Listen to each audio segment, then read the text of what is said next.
हमारे गुरु देख रहे हैं आप, साथ आपके मैं हूं शालिनी कपूर तिवारी।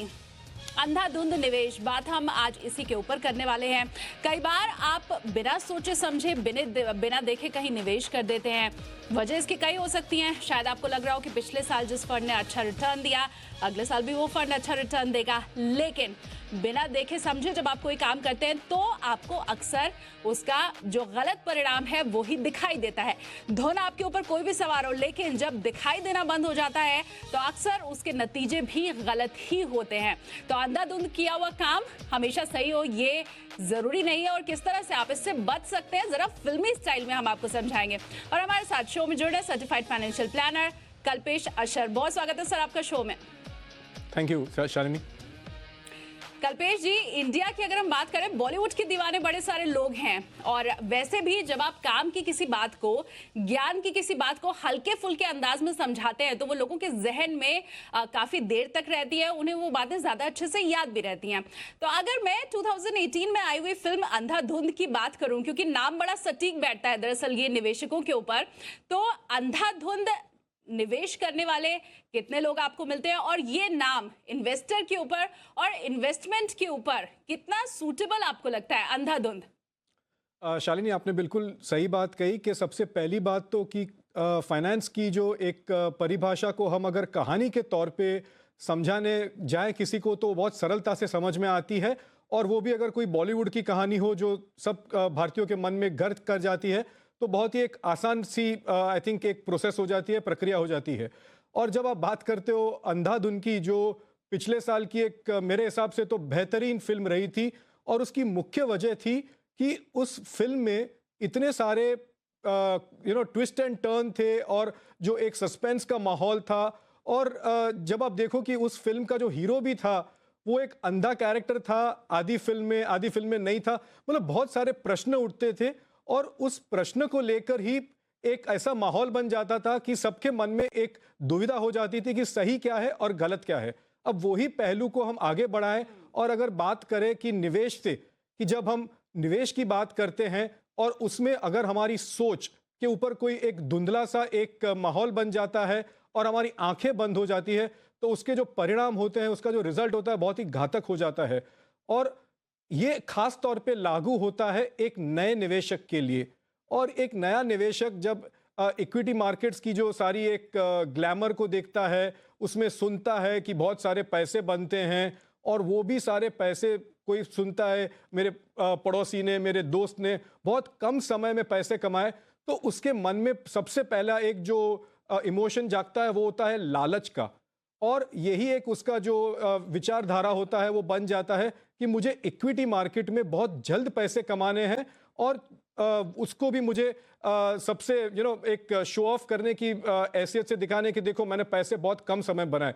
अब ऐसी सोच लेके जब एक व्यक्ति, और वो भी खासतौर पे एक युवा निवेशक मार्केट में कदम रखता है, तो जाहिर सी बात है कि उसको मिसगाइड करने वाले काफ़ी सारे ऐसे प्रोडक्ट्स उसके सामने आते हैं।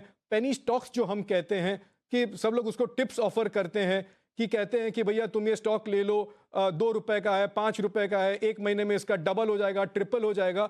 और ये माहौल लेके वो अपना एक बहुत ही गलत सा पोर्टफोलियो बनाता है पेनी स्टॉक्स को लेकर। और जब वो देखता है कि आगे चल के 99% इसमें कोई मुनाफा नहीं होता है, और वो लॉस मेकिंग पोर्टफोलियो हो जाता है, तो उसे बड़ा धक्का लगता है। तो पहला तो एक ये ट्विस्ट और टर्न उसकी जिंदगी में आता है कि वो आंखों पर पट्टी बांधकर निवेश की दुनिया में उतरता है, लालच को अपना सहारा बनाकर। तो ये सबसे गलत बात है। और उसका पोर्टफोलियो जब जमा हो जाता है ये सारी गंदगी को लेकर, ये पेनी स्टॉक्स को लेकर, तब आई थिंक उसके पहले ही पैर फिसल जाते हैं। बिल्कुल, और इसीलिए आज हम आपको बता रहे हैं कि अंधा निवेश और गलत धुन किस तरह से आपके पोर्टफोलियो पर भारी पड़ सकते हैं और आपको नुकसान भी हो सकता है, लेकिन बचने के उपाय भी हैं। और देखिए, फिल्मों में तो ज्यादातर क्लाइमेक्स सीन जो होता है उसमें ही पूरा जिस्ट निकल करके सामने आता है, दिमाग आपको सबसे अंत में आता है। बॉलीवुड फिल्मों में तो कम से कम ऐसा ज्यादातर देखने को मिलता ही है। तो सर, अगर हम यहाँ पर भी बात करें, सपोज किसी को घाटा हो ही गया, उसने ऐसे पेनी स्टॉक जमा करके रखे हुए हैं, बिना सोचे समझे निवेश कर दिया है, कोई धुन सवार है और उसके हिसाब से निवेश कर दिया है, ऐसे में क्या करें अगर घाटा हो रहा है? मैं घाटे की तो बात आई थिंक आगे बढ़ानी चाहिए, क्योंकि ये निवेशक को खास तौर पे देखा गया है शालिनी जी कि ऐसे निवेशक बहुत जल्दी अपना एक सबक नहीं सीखते। और इसमें जो होता है कि वो एक अपने सुधार की ओर तो चलते ही हैं, लेकिन उसमें काफ़ी समय निकल जाता है। और एक माइंडसेट की यहाँ पे बात आ जाती है, जो एक आई थिंक बिहेवियरल एक बर्ताव की बात आ जाती है अपने निवेश को लेकर। अब जब ये व्यक्ति जो अपना पोर्टफोलियो पूरे पेनी स्टॉक्स को लेकर निकलता है, वो मार्केट में आया होता है ट्रेडर बन के कि मैं आज ले लूंगा, शाम को बेच दूंगा, कल बेच दूंगा। अब जब वो बेच नहीं पाता है, उसके पूरे पोर्टफोलियो में नुकसान ही नुकसान दिखता है, तो तब वो बन जाता है एक अनुभवी निवेशक। और वो एक सिर्फ एक मुखौटा होता है उसके चेहरे पर। उसको ना तो अभी तक किसी चीज का एक्सपीरियंस हुआ है कि सही निवेश का मार्ग क्या है, सही निवेश किसे कहते हैं, लेकिन वो एक उसके अंदर का अहम होता है, एक ईगो होता है जो उसको उस स्टॉक्स को बेचने नहीं देता। और वो क्या करता है, अभी एक पोर्टफोलियो जो पहले ट्रेडिंग के माइंडसेट से लिया गया था, अब वो पोर्टफोलियो को वो एक लॉन्ग टर्म पोर्टफोलियो बना देता है। अब उसके पोर्टफोलियो में तो वही एक पेनी स्टॉक्स पड़े हुए हैं, लेकिन उसकी हिम्मत और भी एक बढ़ जाती है और वो और भी आकर्षित करते हैं ऐसे प्रोडक्ट्स की ओर जो इससे भी ज्यादा खतरनाक और पेचीदा है। मैं बात कर रहा हूं प्रोडक्ट्स जैसे डेरिवेटिव्स की, या स्ट्रक्चर्ड प्रोडक्ट्स जो काफी फाइनेंशियल इंस्टीट्यूशंस देते हैं, कमोडिटीज की, जो बहुत ही एक डीप खाई है। और ये आदमी जब इस खाई में फंसते जाता है, तब उसको और कुछ नहीं दिखता, जैसे हमने बताया एक पट्टी सी बंध जाती है उसके आंख में। और बहुत ही एक महत्व की बात यहां पर है कि जब तक वो आदमी संभलता है, पहले तो वो मार खा चुका है पेनी स्टॉक्स लेकर, बाद में उसने और भी एक नुकसान किया हुआ ऐसे डेंजरस प्रोडक्ट्स लेकर अपने पोर्टफोलियो में, तो उसका पूरा एक फाइनेंशियल प्रोफाइल एक रेड में दिखता है, एक नकारात्मक पोर्टफोलियो दिखता है। अब आप बात करते हो इससे बाहर कैसे आ सकता है। अब जब हम किसी सुधार की ओर जाते हैं, तो हम सबको पता है कि सुधार आसान नहीं होता है और चेंज को ऑलवेज रेजिस्ट किया जाता है, लेकिन बाहर निकलना बहुत ही जरूरी है। तब अपने अंदर के अहम को मारना जरूरी है कि भाई मैंने लॉस कर ली है, तो अब मुझे सुधरने का मौका मुझे मिला है, तो मैं ये सारा जो एक गंद हो गया है मेरे पोर्टफोलियो में, उसको बाहर निकालता हूं और सही रास्ता क्या है वो मैं जानता हूं। और सही रास्ता फाइनेंस के तौर पे हम देखें तो वही होता है कि हम अपना लक्ष्य लेके चलें कि अपने गोल्स क्या हैं, अपना जो नजरिया है उसको लंबे समय की ओर रखें। अगर कम समय का हमारा दायरा है निवेश का, तो ऐसे प्रोडक्ट्स में निवेश ना करें जिसमें रिस्क है। तो वहां पे हमारा जो एक नजरिया होता है वो फिक्स्ड इनकम की ओर जाना चाहिए। तो ये और सबसे सबसे अहम बात है किसी की अच्छी सलाह लेना, अच्छे सलाहकार से बात करना और अपना जो एक पूरा पोर्टफोलियो है उसके समक्ष रखना और उसके सामने एक कबूलत करना कि भाई मुझसे गलती हो गई है, अब मुझे सही रास्ता दिखना है।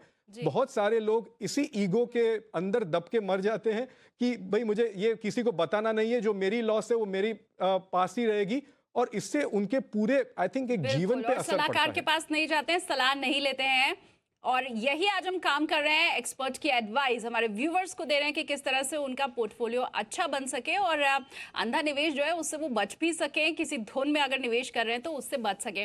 और जैसा मैंने शुरू में ही कहा कल्पेश जी कि फिल्मी अंदाज में अगर हम लोगों को समझाएंगे तो वो शायद उनके लिए ज्यादा आसान होगा। बॉलीवुड फिल्मों की अगर हम बात करें तो कई चीजें होती हैं फिल्म के अंदर, मसाला भी होता है फिल्म में, थोड़ा रोमांटिक सीन होता है, गाने होते हैं और उसके बाद थोड़ा एक्शन होता है, और तब जाकर के एक परफेक्ट फिल्म बनती है जो कि 100 करोड़ के क्लब में शामिल हो पाती है। तो पोर्टफोलियो की भी अगर हम बात करें, एक जैसे फंड्स अगर किसी ने रखे हुए हैं, नीरसता तो पोर्टफोलियो में भी आ जाएगी। जैसा हमेशा हम कहते हैं कि डाइवर्सिफाई होना चाहिए आपका पोर्टफोलियो, तो क्या एक तरह के फंड रखना, पोर्टफोलियो का डाइवर्सिफिकेशन ना होना, ये भी एक तरह से अंधा निवेश और गलत धुन है? बिल्कुल सही बात कही, और आपने बहुत ही खूबसूरत तरीके से बताया कि एक टिपिकल बॉलीवुड फिल्म में पूरा मसाला होता है, और अगर हम सिर्फ एक ट्रैक लेके चलें तो बहुत ही निरस हो जाता है। लेकिन जो अंत में होना चाहिए कि एक हैप्पी एंडिंग होना चाहिए, और वो हैप्पी एंडिंग हम तब पहुंचते हैं जब हमारा लक्ष्य हमारे सामने होता है। तो जैसे आपने कहा कि डाइवर्सिफिकेशन, विविधता होना बहुत ज़रूरी है, और ख़ास तौर पे हम अगर म्यूचुअल फंड्स की बात करें तो म्यूचुअल फंड्स एक ऐसा माध्यम है जो एक आम निवेशक के लिए बहुत ही बेहतरीन एक प्रोडक्ट है, जो आपको कैपिटल मार्केट्स में एक एक्सपोजर देता है, आपके एक्टिव पार्टिसिपेशन ना होने पर भी, और यहाँ पर फंड मैनेजर्स जो हैं, प्रोफेशनल्स जो हैं, वो आपके बिहाफ पे आपकी इन्वेस्टमेंट्स करते हैं। हमारा एक रिस्पॉन्सिबिलिटी ये हो जाती है कि हम सही फंड मैनेजर्स को अपना पैसा दें और ऐसे फंड्स में निवेश करें जो हमें अपने लक्ष्य की ओर लेके जाएं। तो वो फंड्स अगर हम देख लें तो लार्ज कैप भी होना ज़रूरी है, एक मल्टी कैप भी होना ज़रूरी है। अगर हमारा समय का जो एक निवेश का दायरा है अगर लंबा है तो हम मिड और स्मॉल कैप्स में भी ले सकते हैं अपना एक्सपोजर। तकलीफ जब तब होती है शालिनी, जब हम एक बहुत ही कम समय का हमारा दायरा होता है और हमें ज़्यादा पैसे कमाने की एक लालच हो जाती है, तो हम मानो 1 साल 2 साल का एक समय फ्रेम लेके चलते हैं और अपना पूरा पैसा उसमें मिड या स्मॉल कैप में सेगमेंट में डाल देते हैं, चाहे वो स्टॉक्स हो या फंड्स हो। और मिड और स्मॉल कैप फंड्स की ऐसी एक खासियत है कि वो चलते भी इतने तेज से हैं और गिरते भी इतनी तेजी से हैं। तो हमें एक बहुत ही प्रॉपर प्लानिंग के साथ, विविधता के साथ और अच्छे फंड हाउस और अच्छे फंड मैनेजर्स को अपने पैसे सौंपने चाहिए। और जहां तक बात रही हमारी जो यात्रा की, जो हमारा एक निवेशक जो चल पड़ा है, जब वो पोर्टफोलियो सुधारता भी है तो उसके बाद अगर वो सुधार नहीं पाता है तो उसके पूरे एक, जैसे मैंने बताया, पूरे जीवन पे असर हो जाती है। उसका जो एक पूरा जो उसने कर्जे की ओर जाता है क्योंकि उसका जीवन शैली चल नहीं पाती, उसका कर्जा बढ़ जाता है, उसके पूरे मन तन और धन पे इसकी असर हो जाती है, उसके पारिवारिक जीवन पे असर हो जाती है। तो बुरा निवेश जो होता है, अंधा निवेश जो होता है, उसकी जो इफेक्ट्स होती हैं, उसका जो प्रभाव होता है पूरे जीवन पे पड़ जाता है। बिल्कुल, तो गलत फैसलों का नतीजा सिर्फ ये नहीं है कि आपको अच्छा रिटर्न नहीं मिलेगा, बल्कि आपकी फैमिली के ऊपर भी इसका इफेक्ट होता है। हो सकता है कि आप कर्ज के जाल में फंस जाएं, किसी से पैसा उधार लेकर के आपको अपना कर्ज चुकाना पड़े। ये तमाम गलतियां तब होती हैं, ये तमाम नतीजे आपके सामने तब आते हैं जब आप गलत फैसला ले लेते हैं और आपका निवेश सही नहीं होता है। और कल्पेश जी, आगे मैं ये तो आपसे ज़रूर जानूंगी कि इन गलत फैसलों के पीछे की वजह क्या रहती है और सही फैसले लेने का तरीका क्या होना चाहिए। लेकिन फिलहाल हम एक सवाल को शामिल करना चाहेंगे शो में। पवन जी का ये सवाल है। पवन जी ने कहा है कि 1.5 साल से ये फिलहाल म्यूचुअल फंड में निवेश कर रहे हैं और 20 से 25 सालों के लिए इनके निवेश का लक्ष्य है। मतलब लॉन्ग टर्म निवेश तो ये कर रहे हैं और 3 करोड़ रुपए इन्हें 20 से 25 साल बाद चाहिए। इन्होंने अपना पूरा पोर्टफोलियो हमें मेल किया है, वो मेल आपके पास भी ज़रूर होगी। किस तरह से आप इनके पोर्टफोलियो को देख रहे हैं? क्या इनका फंड सही है और लक्ष्य हासिल हो जाएगा इस पोर्टफोलियो से? शालिनी जी, पवन जी का जो पोर्टफोलियो है वो बिल्कुल अंधा निवेश नहीं है। जैसे हमारा जो टॉपिक है आज, एक बहुत ही साफ सुथरा और जी। स्पष्टता से किया गया प्लानिंग वाला पोर्टफोलियो है। तो पवन जी के लिए मैं तो ये सलाह दूंगा कि आपने जो एक सोच या आपकी जो विचारधारा है वो सही है। आपने एक लंबा समय का एक टाइम फ्रेम रखा है जो आपको बहुत ही फायदेमंद आपको जाके आगे प्रभाव होगा आपके पोर्टफोलियो पे। अब एक बात है, जो आपने फंड्स की जो एक लिस्ट भेजी है हमें, तो उसमें सिर्फ एक मैं आपको चेंज सजेस्ट करूंगा कि आपका जो आईसीआईसीआई प्रूडेंशियल का large and mid cap fund है, उसको आप आईसीआईसीआई प्रूडेंशियल के निफ्टी इंडेक्स फंड से रिप्लेस कर लीजिए। क्योंकि आगे चल के शायद large and mid cap fund की जो कैटेगरी है वो इतना परफॉर्मेंस ना दे पाए। उससे बेहतर है कि हम इंडेक्स फंड को एक लेके चले, और आपके पोर्टफोलियो में आई थिंक दूसरा कोई अच्छा लार्ज कैप फंड है भी नहीं। और दूसरी बात यह है कि आपको जो एक लक्ष्य आपने रखा है कि आपको 3 करोड़ की एक जमा पूंजी इकट्ठा करनी है 25 साल में, वो आप एक एसआईपी कर सकते हो हर मंथ 16,000 रुपए की, जो अगर हम मान लो एक कॉन्जर्वेटिव 12% के वार्षिक दर से भी अगर बढ़ती है तो आप अपना लक्ष्य 25 साल में हासिल कर सकते हो। तो पवन जी, आपको सिर्फ इतना ही करना है कि आपको एक शिष्टता से और फोकस रख के आपको आपका जो प्लानिंग है वो करनी है। बहुत ज़रूरी टॉपिक के ऊपर आज हम डिस्कशन कर रहे हैं, किस तरह से ये जो अंधा निवेश है आपको हमेशा नुकसान देता है और अंधाधुंध किया हुआ कोई भी काम नुकसान ही देता है आगे चल करके। लगातार हमारे साथ certified financial planner Kalpesh Ashar ji बने हुए हैं। सर, अगर हम अंधा निवेश और गलत धुन की बात करें, वजह क्या रहती है और किस तरह से हम निवेश करें, सही तरीका क्या है? ज़्यादातर देखा गया है कि जो भी नए निवेशक हैं, वो जब इक्विटी मार्केट्स में अपना पहला कदम रखते हैं और अगर उनको ज़्यादा एक मुनाफा नहीं दिखता जब वो निवेश करते हैं, तो उनकी एक मामूली सी एक राय बन जाती है कि ये इक्विटी मार्केट्स में बहुत ही वॉलेटिलिटी होती है, उतार चढ़ाव होता है और इस चीज़ में ज़्यादा भरोसा नहीं रखा जाता। तो इसको एक जो सोच है वो बदलने की ज़रूरत है। और ये जो एक उनका नज़रिया होता है इक्विटी मार्केट्स को लेकर, वो बदलने का एक बहुत ही बड़ा आई थिंक एक रिस्पॉन्सिबिलिटी हमारे ऊपर भी है कि हम सही सलाह दें। और ये जो बर्ताव है जिसको हम बिहेवियर माइंडसेट कहते हैं, उसको बदलना ज़रूरी है, क्योंकि हमने देखा है कि जब एक निवेश की पूरी जो एक प्रक्रिया है, उसमें इक्विटी मार्केट्स तो अपने मुताबिक जो अपना नेचर है वॉलेटाइल रहने वाले हैं, लेकिन जो निवेशक का नेचर है वो तो आमतौर पे देखा जाता है कि मनुष्य का जो नेचर है वो इक्विटी मार्केट से भी ज़्यादा वॉलेटाइल होता है। और उसमें जो उनको बदलाव करना होता है, जो उनकी एक सोच किसी के ऊपर एक राय बन जाती है, तो वो बहुत ही जल्दी जल्दी बदलती है। तो यहाँ पे इक्विटी मार्केट्स को तो एक अपना डेस्टिनेशन लेके ही चलना है, लेकिन अपने बर्ताव को कंट्रोल रखना बहुत ज़रूरी है। और वो कंट्रोल में कैसे रहेगा? वो कंट्रोल में तब भी रहेगा जब हम अपना निवेश इक्विटी मार्केट्स में उतना ही करें जितनी हमारी क्षमता है, जितना हमारे कैश फ्लो में हमको परमिट करता है, जितनी हमारी असेट एलोकेशन है और हम कितना डाइवर्सिफाई कर सकते हैं।